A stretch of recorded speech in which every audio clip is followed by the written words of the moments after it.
Bonjour à tous. Aujourd'hui, nous sommes le dimanche 2 août 2026 et notre cher ami Ray McGovern est avec nous. Bienvenue de nouveau, Ray. Merci, Nima. Ray,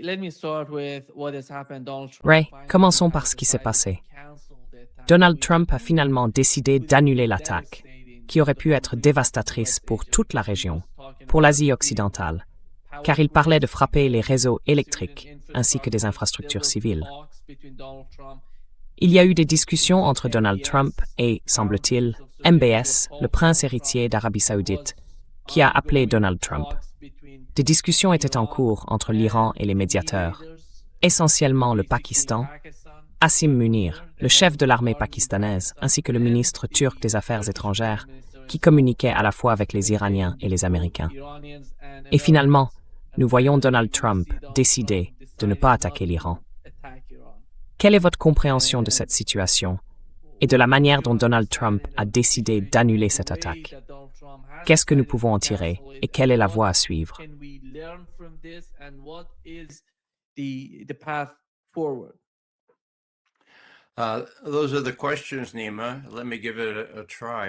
Ce sont les questions, Nima. Laissez-moi essayer d'y répondre. Je suis bien sûr soulagé, et tous les facteurs que vous avez mentionnés ont joué un rôle majeur pour dissuader Trump. À mon avis, c'était MBS, c'était les Saoudiens. Mon Dieu, ils ont fait beaucoup de choses stupides. Mais quand ils se sont convaincus qu'ils allaient manquer d'eau, bon sang, je dis eau comme si je venais de New York. C'est bien de l'eau dont je parle, d'accord? L'eau, c'est vraiment important, d'accord? Sans parler des installations pétrolières. Alors, quel a été l'élément clé? Eh bien, l'élément clé, à mon avis, c'était la crédibilité. Et pourquoi l'Iran avait-il la crédibilité nécessaire pour faire peur à mort à MBS et à tout le monde? Eh bien, parce que les Iraniens ont tenu bon.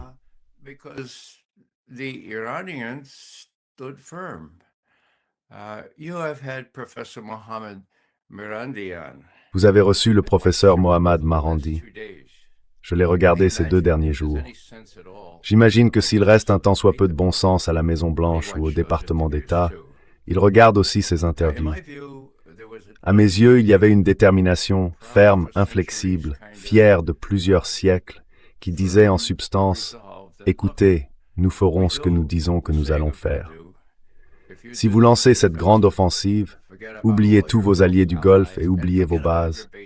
Nous encaisserons des coups, mais nous détruirons ce que vous considérez comme précieux, y compris Israël s'il le faut. » La crédibilité, je comprends. La crédibilité se mesure à l'expérience. J'ai été surpris lorsque les Iraniens ont attaqué de manière préventive ces bases aériennes en Jordanie. Ce n'était pas des représailles, c'était en quelque sorte préventif. C'est ça. Donc, ce que je dis ici, c'est que je remonte à la guerre en Irak, d'accord? Et le professeur Marandi aussi d'ailleurs. La première guerre d'Irak, quand les États-Unis ont poussé Saddam Hussein à agir, allant jusqu'à lui fournir les composants nécessaires à des armes chimiques pour faire la guerre à l'Iran. Pourquoi? C'est simple. Pour Israël. D'accord. Alors qu'est-ce qui s'est passé? Eh bien, le professeur Marandi était simple soldat dans cette guerre. Elle a duré 8-9 ans, en réalité. Il a été blessé. Il sait ce qu'est la guerre. D'accord? C'est donc le premier point de référence, l'expérience de l'Iran, non seulement avec l'Irak et ces gens-là, mais aussi avec ceux qui ont attisé cette guerre, les Américains. D'accord? Maintenant, quand le professeur Marandi parle dans son anglais américain parfait et explique ce que l'Iran va faire, il a encore une fois ce mot, la crédibilité.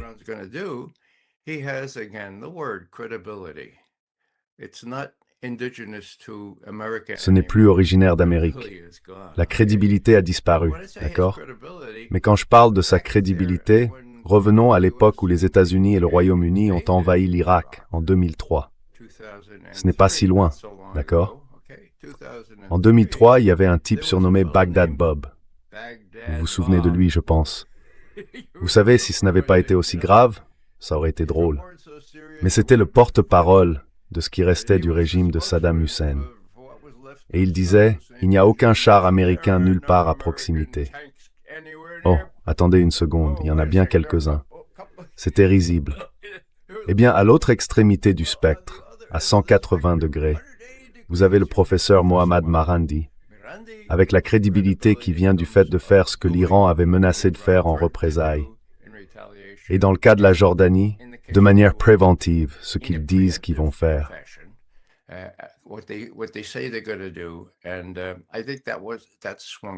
Et je pense que c'est ça qui a fait pencher la balance. Alors, chapeau au professeur Marandi, parce que je ne veux pas de guerre. Et je dois dire, vous savez, je ne suis pas du genre à flatter, que je ne tiendrai pas 1 heure à la Maison-Blanche si je devais briefer le président aujourd'hui. Mais je vous dirais ceci, Nima.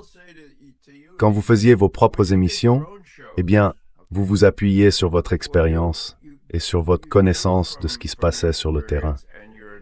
Ces 2 éléments ont été très importants pour nous éclairer, nous autres, sur ce qui se passait réellement. Donc oui, c'est ça, à mon avis, la différence ici. Et quand les Saoudiens ont fini par comprendre, mon Dieu, ces Iraniens, non seulement ils sont dangereux, mais en plus ils font ce qu'ils disent qu'ils vont faire.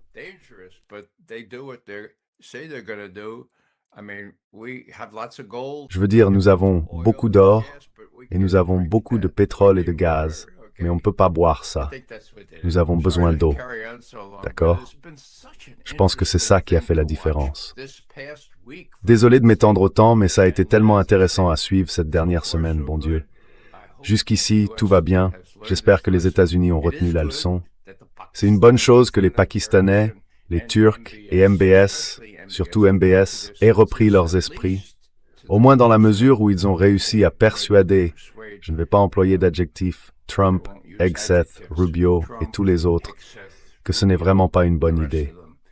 Vous ne pouvez pas gagner, d'autant plus que vous n'avez plus de munitions, bon Dieu. Quelle honte.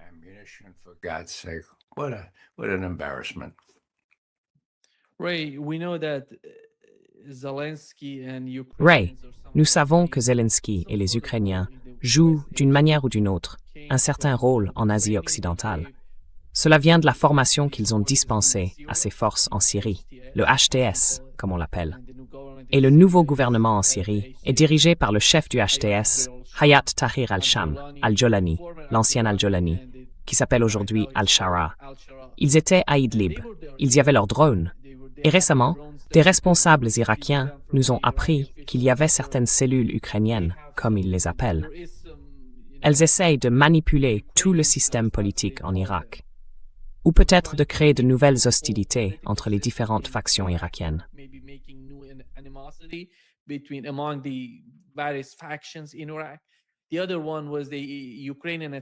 L'autre, c'était l'attaque ukrainienne contre un cargo iranien qui devait venir de Russie, qui allait de Russie vers l'Iran et qui a ensuite été touché. Un marin a été tué dans cette attaque. Et vous voyez, d'une certaine manière, l'Ukraine propose, à mon avis, ou essaye de proposer, à l'administration Trump. Nous avons une option pour vous. Nous avons quelque chose à faire pour vous, si vous voulez que nous soyons en Asie occidentale, dans la mer Caspienne, pour faire quelque chose pour vous. Et quelle est votre lecture de l'Ukraine et de la manière dont elle essaye d'étendre la guerre dans son esprit afin de poursuivre la guerre en Ukraine, ou peut-être aussi d'influencer la guerre en Asie occidentale?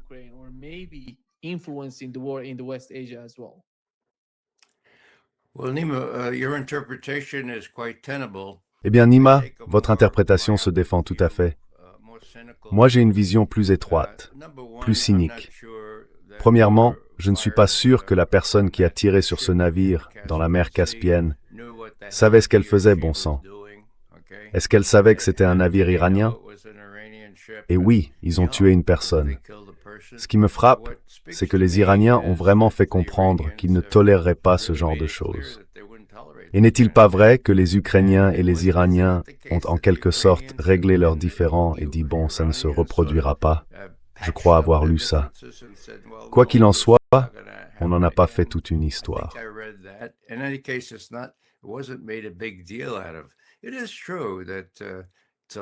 C'est vrai que Zelensky ferait tout pour essayer de montrer qu'il est un atout précieux pour l'Occident et pour les États-Unis. Mais à première vue, c'est tellement inconsistant. Et le fait qu'il y ait quelques agents ukrainiens dans ces pays du Moyen-Orient, ça me surprend pas du tout. Ils ont une capacité d'action à l'extérieur. Ils disposent de tout l'argent dont ils ont besoin, grâce aux Européens. Donc je n'accorde que très peu d'importance à cet incident. Je pense que de là où je suis aujourd'hui, et qui sait tout, j'hésiterais à établir un lien organique entre ce qui s'est passé dans la mer Caspienne et ce qui se passe en Iran. Je pense que pour l'instant, il est bien trop tôt pour dire que les Ukrainiens auront quoi que ce soit à voir avec cette situation de guerre plus large, avec Israël et les États-Unis d'un côté et l'Iran de l'autre. Ray, Benjamin Netanyahu a fourni à Donald Trump des renseignements et des informations sur ce qu'ils appellent la montagne de la pioche en Iran, afin qu'elle soit attaquée. Et il a dit lui avoir présenté 3 options, sans expliquer toutes ces options. L'une d'elles consistait, vous savez, en une sorte d'attaque contre des routes de ravitaillement en Iran. Des routes de ravitaillement. Nous savons que les États-Unis, sous l'administration Trump, ont tenté d'isoler la ville proche du golfe Persique, Bandar Abbas, comme ils l'appellent. C'est la base navale iranienne essentielle, la principale, dans le sud du pays, près du détroit d'Ormuz. Mais quand on regarde Israël aujourd'hui, et que Donald Trump dit qu'ils vont attaquer l'Iran avec Israël, la première question qui m'est venue à l'esprit, c'est qu'Israël se sent tout simplement tellement à l'aise en ce moment. Pourquoi aurait-il besoin de se faire partie de l'opération? Pourquoi aurait-il besoin de faire partie de l'opération? Pourquoi est-ce qu'aide Israël? Oh, Israël. Parce qu'ils ont dit que les États-Unis allaient le faire avec Israël. Et vous, comment comprenez-vous cela?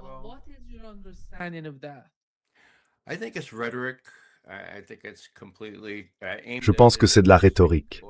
Je pense que ça s'adresse entièrement à son public intérieur, pour dire « Oh, nous sommes ensemble comme avant, peut-être même plus fort qu'avant ». Mais à mon avis, Netanyahou ravale ses larmes en ce moment. Bon sang, il tenait une bonne affaire, non? Il avait persuadé Trump de faire quelque chose qu'il menaçait de faire. La plupart des gens s'attendaient à ce qu'il le fasse, même si ça avait peu de sens. Mais il a renoncé, parce qu'il a trouvé plus convaincant, cette fois non pas Netanyahou, mais MBS, le Pakistan, les Turcs et tous les autres que vous avez mentionnés tout à l'heure. Donc c'est une bonne chose. Je pense que oui, ils sont ensemble, mais pas comme avant. Les sondages chez nous, aux États-Unis, montrent que la plupart des Américains sont fermement opposés à cette guerre depuis le début. Et la plupart des Américains n'aiment plus Israël. Et c'est un changement radical. Ça va peser lourd dans nos élections.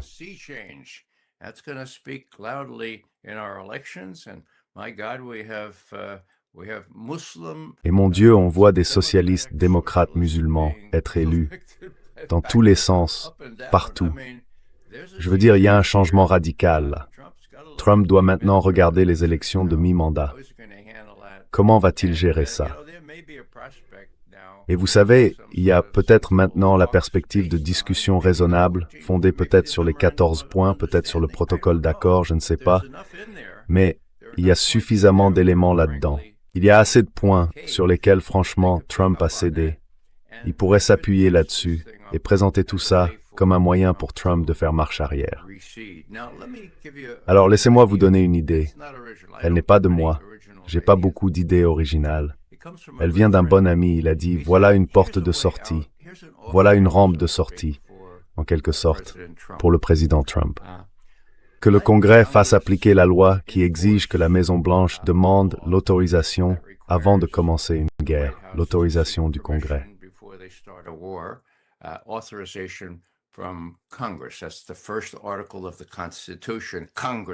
C'est le tout premier article de la Constitution. Le Congrès, et lui seul, a le droit de déclarer la guerre. Waouh, d'accord. Disons qu'ils le fassent. Disons qu'ils obtiennent assez de républicains pour y parvenir. Alors Trump peut-il y opposer son veto? Je ne sais pas. Mais on pourrait aussi s'en servir comme porte de sortie, parce que mon Dieu, on voulait aider Israël. Et maintenant, enfin, le Congrès ne me le permet pas. Et là, Il pourrait négocier le meilleur accord possible, se disculper autant qu'il le pourrait en rejetant la faute sur le Congrès. Ce serait une solution raisonnable. Il pourrait se sortir de cette situation et, mon Dieu, rouvrir le détroit d'Ormuz et le détroit de Bab el-Mandeb et éviter une dépression mondiale. Il y a autre chose, et c'est mon idée.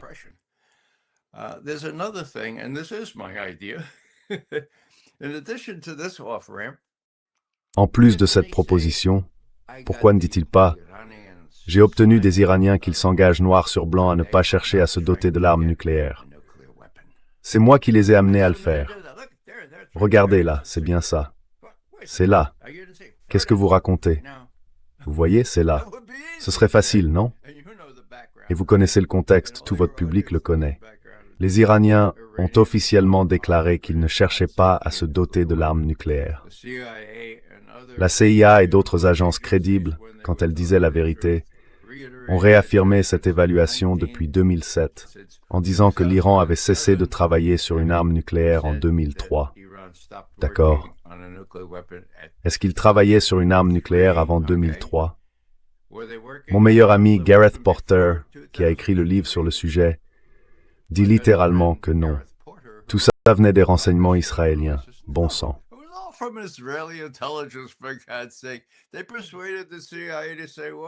Ils ont persuadé la CIA de dire, bon, ils pourraient obtenir une arme nucléaire dans 5 ans. C'était en 1990. En 1995, bon, ils pourraient peut-être l'obtenir dans 4 ou 5 ans. C'était risible, jusqu'à ce qu'arrive ce responsable honnête du renseignement. Il s'appelle Tom Finger, il vient du département d'État. Il a supervisé l'évaluation honnête qui disait que l'Iran ne travaillait pas sur une arme nucléaire. C'était en 2007. D'accord, à l'unanimité, les 16 agences de renseignement de l'époque ont affirmé avec un haut degré de certitude qu'il n'y avait aucun signe indiquant qu'ils avaient repris ces travaux depuis 2003. Cela a été réaffirmé. Je sais que c'est lassant pour ceux qui l'ont déjà entendu, mais n'est-ce pas important?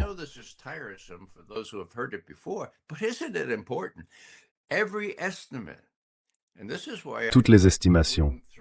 Et c'est pour ça que je pensais qu'on n'allait pas jeter le bébé avec l'eau du bain. L'eau du bain, c'est la partie opérationnelle de la CIA. Le bébé, c'est que de temps en temps, ils ont vu juste et ont empêché la guerre que Bush et Cheney avaient prévue avant de partir en 2008. C'est dans les archives. C'est dans les mémoires de Bush, bon sang, d'accord? Donc, ce que je dis, c'est que jusqu'à cette année, Tulsi Gabbard et d'autres ont réaffirmé ce jugement. Cette année, Tulsi a un peu tergiversé. Elle a dit, eh bien, il faut voir ce qui se passe maintenant. Nous savons qu'ils ont été anéantis. Donc elle s'est défilée là-dessus, en espérant rester en place. Évidemment, elle a quand même été virée. Mais tout ce que je dis, c'est qu'il y a deux choses. Trump pourrait en rejeter la responsabilité sur le Congrès.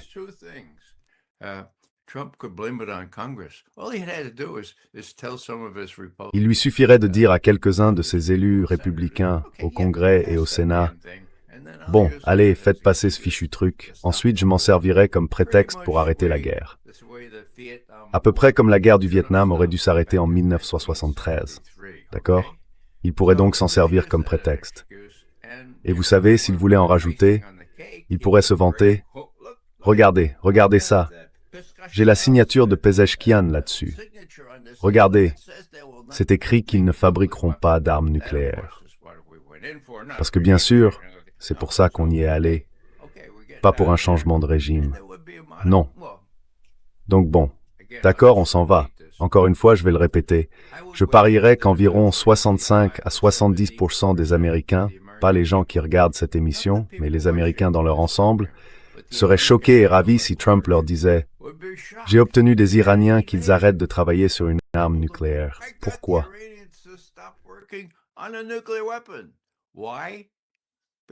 Parce qu'ils pensent tous, ils croient tous à la propagande selon laquelle l'Iran y travaillait.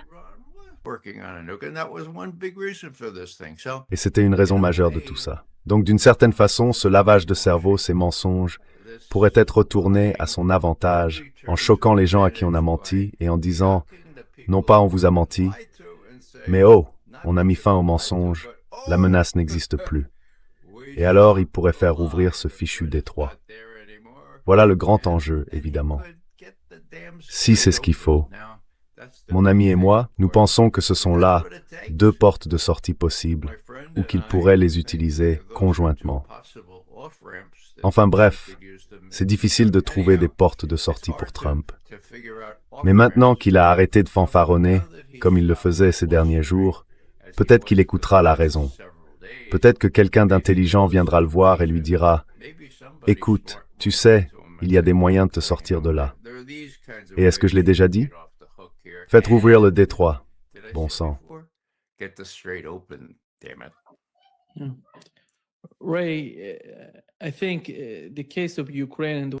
Ray, je pense que la situation en Ukraine et la guerre en Ukraine deviennent en quelque sorte critiques pour les gens en Russie comme à l'extérieur de la Russie.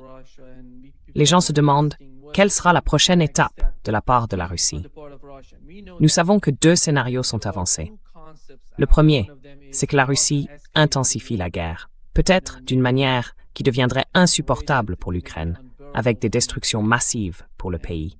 Et le second, c'est que la Russie continue de gérer la guerre, comme elle le fait depuis le début.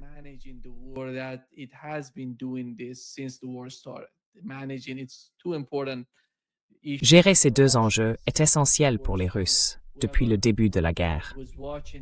Quiconque a suivi cette guerre comprendrait que l'une des principales politiques de la Russie était de réduire les pertes du côté russe. Ils ont essayé de faire tout leur possible pour les réduire. L'autre point, c'est l'économie. Puisqu'ils combattent l'ensemble de l'OTAN en Ukraine, ils doivent aussi gérer cela. L'économie est également très importante pour la poursuite de la guerre. Quelle est votre lecture de la situation actuelle en Ukraine et quelle option serait la meilleure pour la Russie?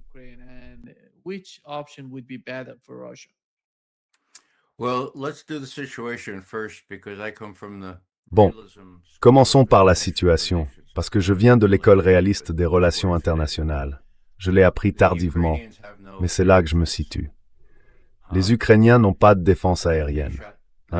Je crois qu'ils ont tiré leurs 2 derniers missiles Patriot hier, et ils affirment avoir abattu l'un des missiles russes, ou un drone, ou quelque chose comme ça. Mais mon Dieu, l'aviation russe aura les mains libres dans n'importe quelle partie de l'Ukraine. Ils ne sont pas à court de munitions. Ils en ont davantage qu'ils ne peuvent en utiliser à l'heure actuelle. Laissez-moi dire quelque chose qui vient de me passer par la tête avant que je perde le fil. Cette histoire d'avoir des avions F-35 à 300 millions l'unité et les armes les plus sophistiquées par ailleurs. Vous savez, il me semble que les gens perdent de vue le fait que c'est une évidence. Ce n'est pas de moi, mais c'était tellement perspicace que je l'ai recopié sur ce bout de papier. So perspicacious that I copied it down on this piece of paper. I forget where I read it. Here it is. J'ai oublié où j'ai lu ça. Le voici.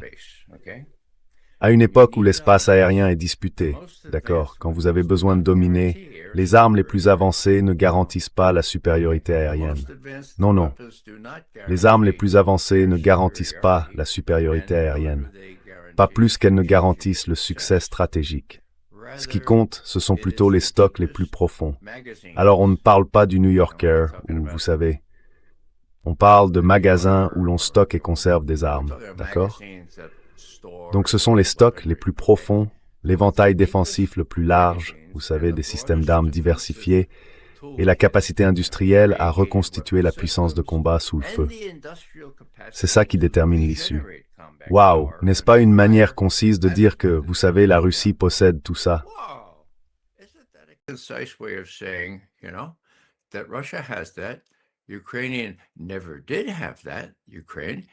L'Ukraine n'a jamais eu ça. Donc dès le départ, c'était une entreprise vouée à l'échec pour tout dirigeant militaire ou politique aux États-Unis qui aurait pris la peine de regarder cette foutue carte et de comparer les statistiques entre la Russie et l'Ukraine, puis de penser que l'Ukraine pourrait un jour l'emporter. Bon, eh bien, elle ne l'a pas emporté. C'est vrai, Biden comme Trump ont tous les deux été trompés, et ça mérite d'être mentionné. La chef du renseignement national, la directrice du renseignement national, s'appelait Avril Haines. C'était une brillante avocate démocrate, et ils l'ont nommée directrice du renseignement national. Et qu'a-t-elle dit à Biden en décembre 2022, l'année de l'invasion de l'Est de l'Ukraine? Elle a dit, Monsieur Biden, ne vous inquiétez pas.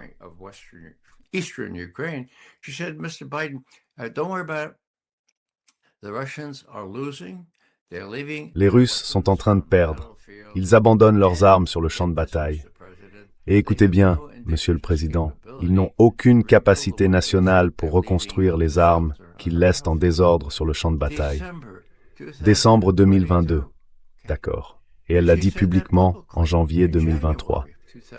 Puis, quelques mois plus tard, le directeur de la CIA a dit à Biden, « La Russie a déjà perdu. » Et Biden l'a dit dans un discours majeur. Alors, enfin, bonjour. Je ne sais pas comment ces gens se sont retrouvés au premier plan et ont induit en erreur une succession de présidents sur ce sujet, mais ça fait partie des éléments en jeu ici. Les présidents ont été gravement induits en erreur, et ceux qui ont suivi cette présentation de Netanyahou et du Mossad, en convainquant le président Trump d'aller de l'avant et de rejoindre Israël dans la guerre contre l'Iran. Eh bien, enfin, même Trump est... J'hésite à le dire.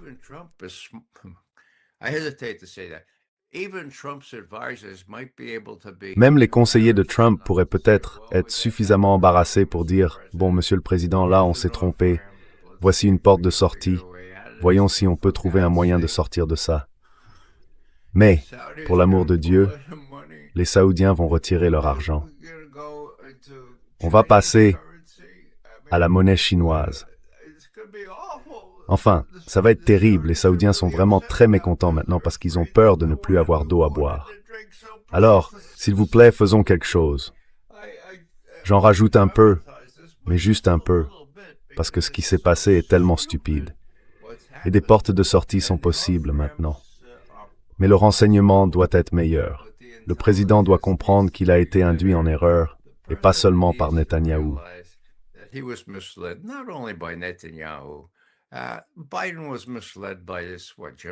Biden a été mal informé par qui donc? Le général Milley?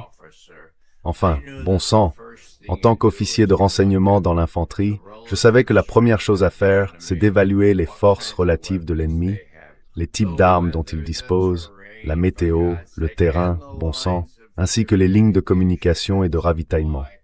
C'est ce qu'on fait avant de se lancer dans ce genre d'opération. Même s'il ne s'agit que d'une escouade ou d'un peloton qui avance. Apparemment, le général Milley et tous les autres ont oublié ça. Ils ont même oublié de regarder la carte. Alors, d'une certaine manière, il est difficile de ne pas éprouver de compassion pour des gens comme Biden et Trump. Mais j'arrive quand même à ne pas en éprouver pour eux.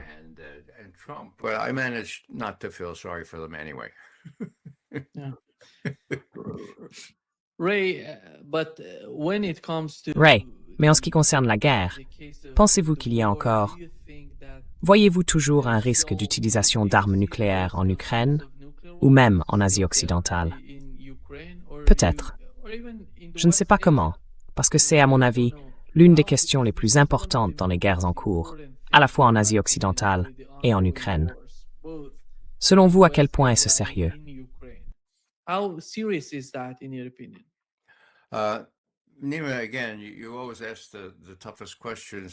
Nima, encore une fois, vous posez toujours les questions les plus difficiles et les plus pertinentes. C'est très très grave. Commençons par l'Ukraine. La Russie n'a absolument aucun intérêt à utiliser une arme nucléaire. Elle est en train de gagner. Le rythme des combats au sol en Ukraine s'est accéléré. Il ne reste plus que 2 grandes villes à occuper ou à soumettre. Ils avancent beaucoup plus vite et ils soumettront ces villes avant la saison des pluies, quand il devient difficile de se déplacer en Ukraine. Alors, qu'est-ce que ça signifie? Eh bien, cela signifie que Poutine peut prendre son temps. Et quel est son problème?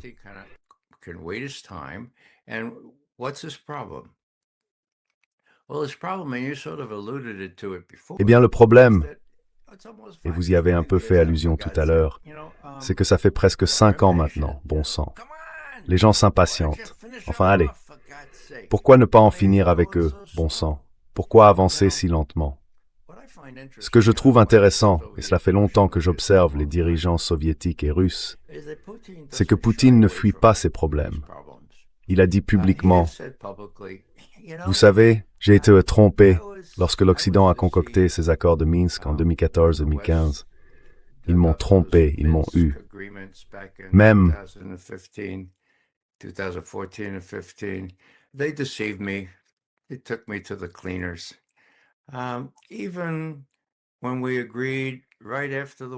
quand nous avons convenu, juste après le début de la guerre, d'un cessez-le-feu et que l'Ukraine ne serait pas dans l'OTAN, ils m'ont trompé là-dessus aussi.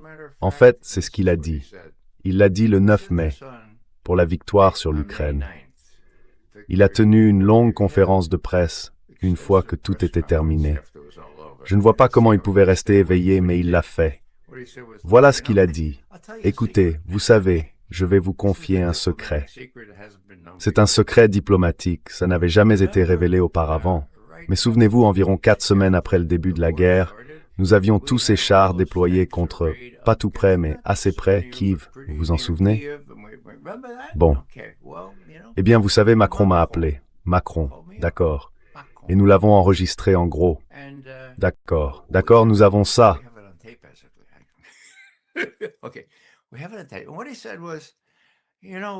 Et ce qu'il a dit, c'est, vous savez, Monsieur Poutine, c'est vraiment difficile pour les Ukrainiens d'être vus en train de négocier avec un pistolet sur la tempe. Ce serait un très beau geste si vous retiriez ces troupes des environs de Kiev. Et ensuite, vous savez, on signe ce truc à Istanbul et on remet tout ça sur les rails. Alors Poutine répond, vous voulez que je fasse ça? Oui, ce sera une preuve de votre sincérité. Alors il le fait.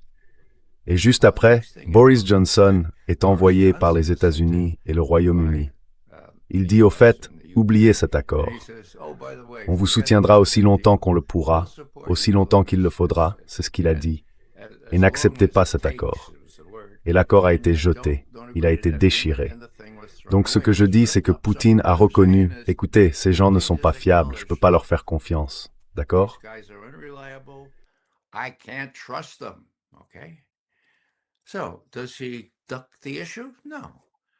Alors est-ce qu'il esquive la question? Non. Il y a environ 1 an et 3 mois, si ma mémoire est bonne, il était à Mourmansk. Il se trouvait sur un sous-marin et il parlait, de façon improvisée, aux marins, aux sous-mariniers. Et il dit entre autres, « Vous savez, j'espère que je ne fais pas trop confiance aux États-Unis. » Il parle de l'Ukraine. Il a dit « Oui, j'espère que je ne leur accorde pas trop de confiance. » Puis plus tard, il dit à peu près la même chose. Et je sais bien qu'on s'est déjà fait avoir auparavant. Et tout récemment, je pense que c'est à cela que vous faites réellement référence. C'était il y a 6 jours. Il y a eu une grande célébration et il a tenu une conférence de presse après. Je l'ai ici parce que je l'ai utilisé dans d'autres interviews. Voilà ce qu'il dit, c'est vraiment intéressant.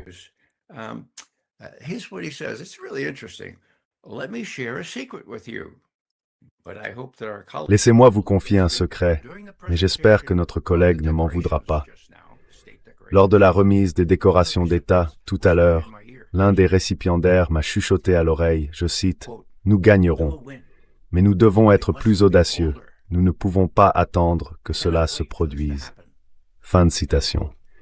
Applaudissements nourris de la Douma et de toutes les personnes présentes à cette conférence de presse. Nous ne pouvons pas attendre que cela se produise. Applaudissements nourris. Que dit Poutine? Cela soulève la question de savoir si nous devons être encore plus audacieux. Ici, comme pour l'économie, il existe des risques qui pourraient entraîner davantage de pertes pour nous sur le champ de bataille. Nous ferons donc preuve de prudence. Nous ferons preuve de prudence dans ces efforts aussi.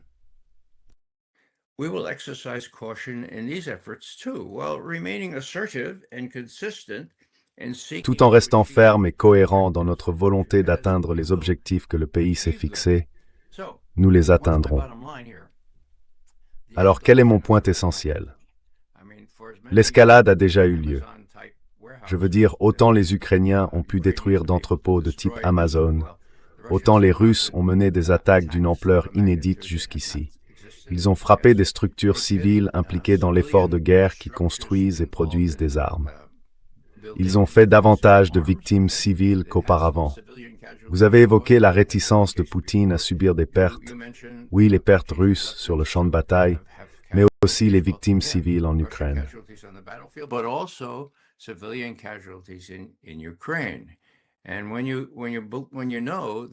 Et quand on sait que certaines de ces usines qui fabriquent des armes se trouvent sous des immeubles d'habitation, bon sang, jusqu'à présent, il a évité de frapper ces immeubles. Alors, quelle est ma conclusion? L'escalade a déjà commencé dans les airs, et je le répète, l'Ukraine n'a plus de défense aérienne. Ils n'ont plus les missiles dont ils ont besoin, d'accord? Et au sol. Donc, je suis Poutine et je me dis, mon Dieu, ça se passe exactement comme je le veux.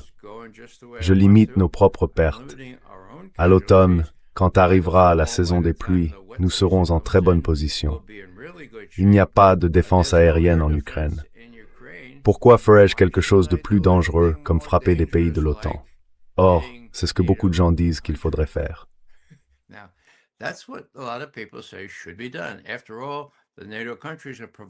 Après tout, les pays de l'OTAN fournissent une grande partie des armements, ou au moins ils sont assemblés en Ukraine, mais nous savons où ils se trouvent.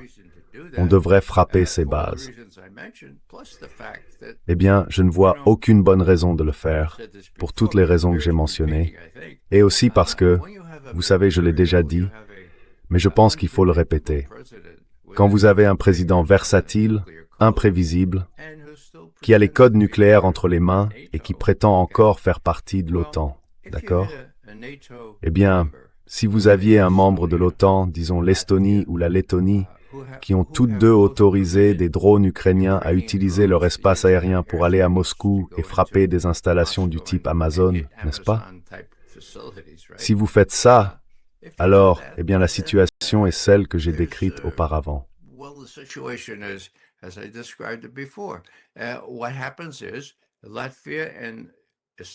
Ce qui se passe, c'est que la Lettonie et l'Estonie disent à l'OTAN « Oh, nous devons invoquer l'article 5, la défense mutuelle. Une attaque contre l'un est une attaque contre tous. » Alors encore une fois, que va faire Trump? Eh bien, on l'a déjà affirmé, enfin moi je l'ai déjà affirmé, le principal ici, c'est qu'on ne peut pas prévoir ce que Trump va faire. Mon Dieu, c'est la réalité.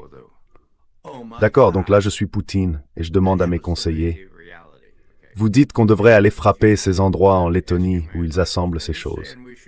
Donc, vous, chef de l'unité psychologique, vous me dites que Trump est totalement imprévisible, c'est ça? D'accord. Alors vous voulez que je prenne le risque que ce type imprévisible dise simplement, bon, vous savez, laissez tomber. Il n'invoquera pas, ou il ne laissera pas la Lettonie invoquer, l'article 5 du traité de l'OTAN.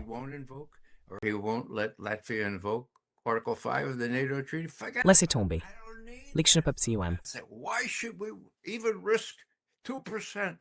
Pourquoi est-ce qu'on prendrait le risque ne serait-ce que de 2% alors que ce type est imprévisible?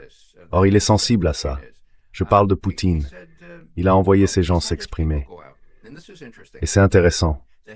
La patronne de RT, d'accord, elle a donné une interview à la Weltwoche, un magazine suisse, et elle disait « Il faut être plus dur, vraiment beaucoup plus dur. » Et elle est très très proche de Poutine, d'accord?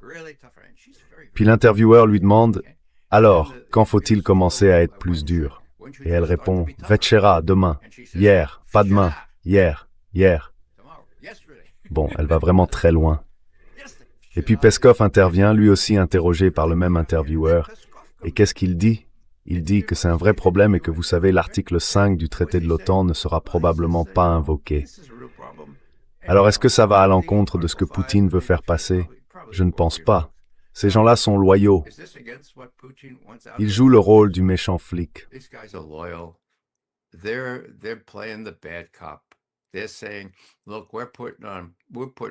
Ils disent, écoutez, on met la pression sur Poutine pour qu'il en fasse davantage. Et vous devriez faire attention, vous, les pays de l'OTAN, si vous continuez à faire ce que vous faites, d'accord? Parce qu'on est très proches.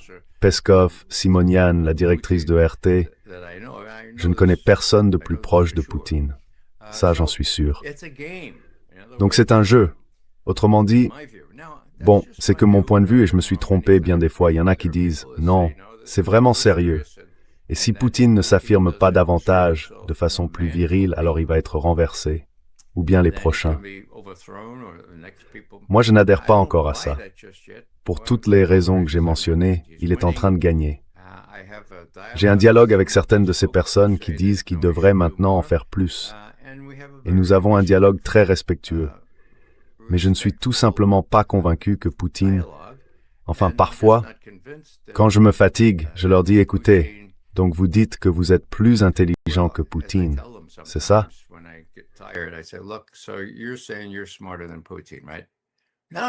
Non, non, non. Nous sommes simplement Poutine. Vous dites que vous êtes plus intelligent que Poutine.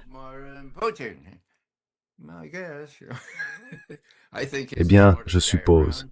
Je pense que c'est le type le plus intelligent qui soit. Je pense qu'il sait qu'il a une main gagnante.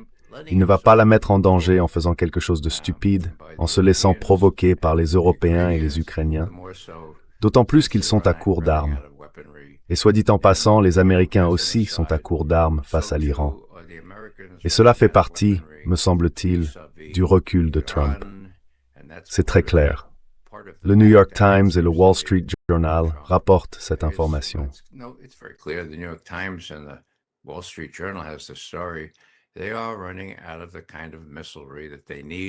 Ils manquent du nombre de missiles dont ils ont besoin pour faire la guerre.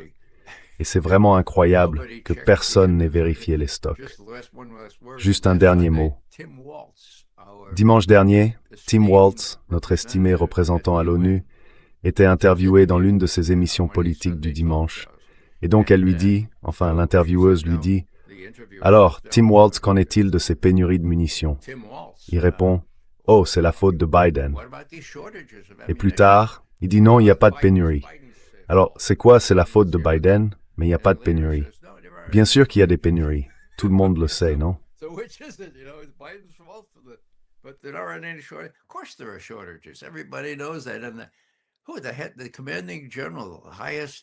Le général commandant, le plus haut gradé américain de l'OTAN, a dit hier, « Écoutez, vous savez, nous avons dit au président que nous ne pourrions plus assurer la défense aérienne d'Israël parce que nous allons devoir retirer certains des navires qui fournissaient ce type de protection aérienne. Le dôme de fer israélien est poreux et peut-être percé, ce qui est clairement démontré. Israël aussi doit donc s'inquiéter de l'issue de tout cela. Ma meilleure estimation, compte tenu de ce que je pense du comportement israélien, c'est qu'ils monteront une sorte d'opération sous faux pavillon et en rejetteront la faute sur les Iraniens. Et ça pourrait être très grave, compte tenu des pressions qui s'exercent déjà sur Trump. Comment réagirait-il à cela? Je pense que c'est leur atout majeur. Je m'attendrai à ce qu'ils le fassent au cours de la semaine prochaine. Revenez me voir la semaine prochaine.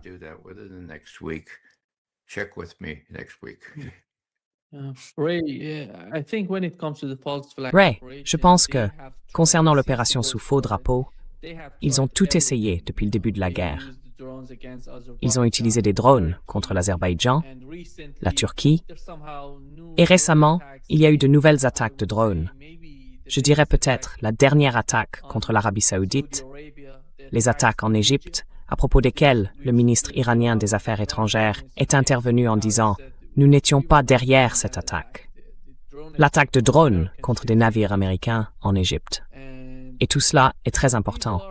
Mais jusqu'ici, on dirait que ça n'atteint pas le point où cela devient vraiment critique, vraiment écrasant.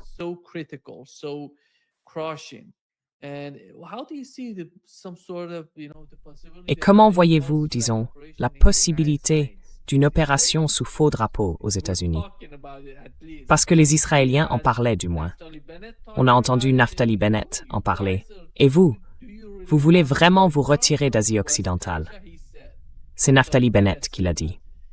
Vous vous souvenez de ce qui s'est passé le 11 septembre, et vous voulez que ça recommence. Comment voyez-vous cela? À mon avis, ce sera la dernière solution en date dans l'esprit de Benjamin Netanyahu et de son entourage.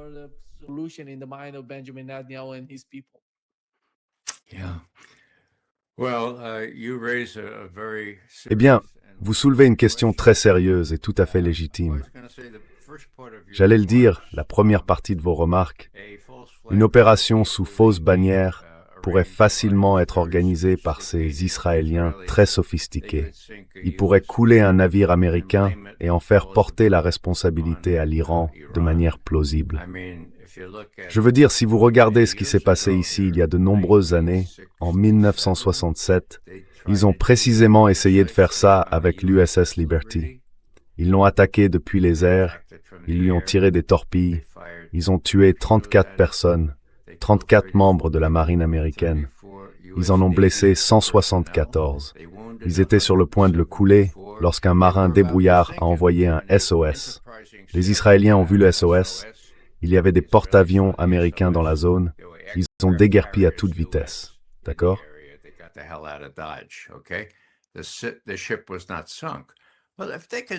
Le navire n'a pas été coulé. Eh bien, s'ils peuvent faire ça en plein jour, d'accord. Et s'ils savent, comme ce fut le cas avec l'USS Liberty, que cela sera étouffé, pas seulement par le gouvernement, pas seulement par le Congrès, mais aussi par la marine américaine, à sa honte. D'accord? Eh bien, vous savez, c'est le genre de leçon que les Israéliens n'oublient pas. Donc je pense que l'attaque sous faux pavillon, viendra de cette région du monde. Et Charlie Kirk, et ses autres tentatives d'assassinat. Eh bien, laissez-moi simplement dire que si Trump lui-même, s'il le touche cette fois, alors qu'il y ait une sorte d'enquête indépendante. Nima, vous et moi, nous la dirigerons, d'accord?